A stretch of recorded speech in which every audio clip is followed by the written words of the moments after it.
jammed onto the sidewalk outside Penn Station and on the steps of the General Post Office. They're praying for the first train home. This morning, Mayor Bloomberg says people should think of this as a snow day. Forget about coming into the city unless it's absolutely necessary. Buses are running, but they're not worth running for.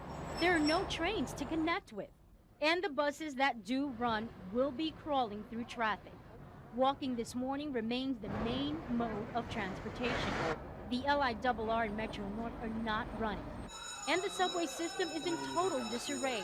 There is no subway service. The trains that ground to a halt yesterday afternoon remain stranded in tunnels citywide. The Transit Authority says it will need 6 to 8 hours to straighten out the signals and switching system once power is fully restored. The MTA says it took 2.5 hours to evacuate 400 trains without any deaths or serious injuries, but with plenty of grime. We were coming past West 4th Street and the power just went out and everybody got stuck. There's definitely some people, a couple cars behind, by the time they got onto the tracks, were like hyperventilating and having some panic attacks. One guy, his friends had to sit him down here because he was shaking so bad and he was really freaking out. For some people, it took hours to get to the surface. Rats.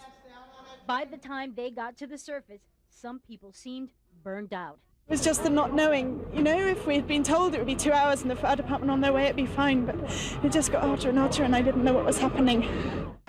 Looters took to the streets in some neighborhoods overnight, and after more than 8 hours of darkness, America's largest police force was stretched to the limit. Across the city, New Yorkers abandoned their sweltering apartments and partied into the night on street corners and neighborhood bars. And this was the scene outside Penn Station, where hundreds of commuters simply gave up on getting home. It began